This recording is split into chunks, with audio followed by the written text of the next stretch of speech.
नमस्कार दोस्तों, स्वागत है आप सभी का हिंदी स्टडी में। और आशा करती हूँ आप सभी स्वस्थ होंगे और अच्छे से तैयारी कर रहे होंगे। मैं ये पूरन सिंह टंडन वाली जो बुक है उसके क्वेश्चन करा रही हूँ। ये क्वेश्चन बहुत अच्छे हैं, कहीं ना कहीं आपकी जो तैयारी कर रहे हैं उसमें महत्वपूर्ण भूमिका निभाएंगे। अच्छे क्वेश्चन है ये, क्योंकि मैं सोच रही हूँ सारी बुक के ना वन लाइनर की तरह से डाल दूँ, क्योंकि कुछ क्वेश्चन अगर ऑप्शन हम बोलते हैं फिर आंसर बोलते हैं ना तो उसमें कन्फ्यूजन ज़्यादा होता है। ठीक है, अब इसे ना मैं इस तरह से बोलती, क्वेश्चन और आंसर इस तरह से मतलब करवाऊंगी आपको। ठीक है, स्टार्ट करते हैं अपनी क्लास। निम्न में से कौन से लेखक संस्कृत निष्ठ हिंदी के समर्थक थे? तो जो संस्कृत निष्ठ हिंदी के समर्थक थे वो कौन थे? राजा लक्ष्मण सिंह। नेक्स्ट क्वेश्चन है हमारा, गोल्ड स्मिथ की रचना हर्मिट और डिटर्जेंट विलेज का अनुवाद किया।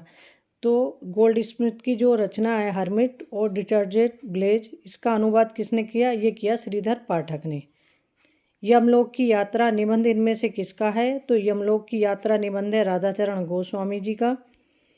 स्वर्ग की विचार सभा निबंध किसका है? तो स्वर्ग की विचार सभा निबंध है भारतेंदु हरिचंद जी का।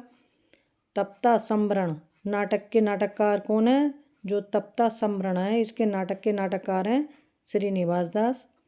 किस आलोचक ने निबंधकार प्रताप नारायण मिश्र व बाल कृष्ण भट्ट को हिंदी का स्टील और एडिशन कहा है? तो जो प्रताप नारायण मिश्र हैं और बालकृष्ण भट्ट हैं, इनको हिंदी का स्टील और एडिशन किसने कहा है? ये रामचंद्र शुक्ल ने। ठीक है, आगे देखते हैं।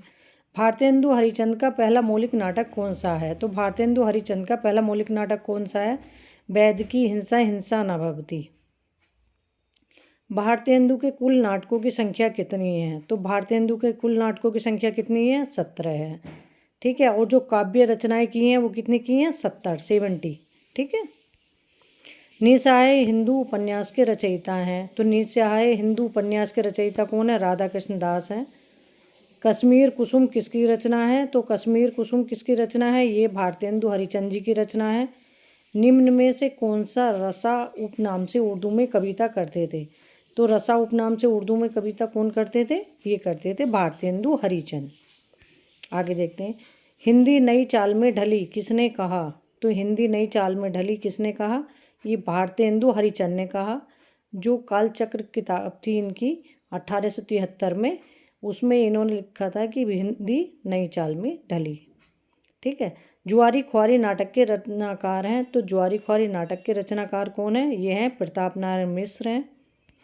हिंदी प्रदीप पत्र के संपादक कौन थे? तो हिंदी प्रदीप पत्र के संपादक कौन थे? ये थे बालकृष्ण भट्ट। आयु क्रम की दृष्टि से भारतीय हिंदू मंडल के सबसे वरिष्ठ सदस्य थे। तो आयु क्रम की दृष्टि से जो भारतीय हिंदू मंडल के सबसे वरिष्ठ सदस्य थे वो कौन थे? वो थे बालकृष्ण भट्ट। आगे देखते हैं।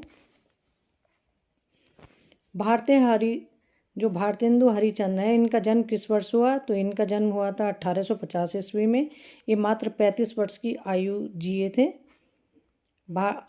आगे देखते हैं। आधुनिक हिंदी साहित्य का आरंभ वर्ष कौन सा माना जाता है? तो आधुनिक हिंदी साहित्य का आरंभ वर्ष माना जाता है 1850 ईस्वी।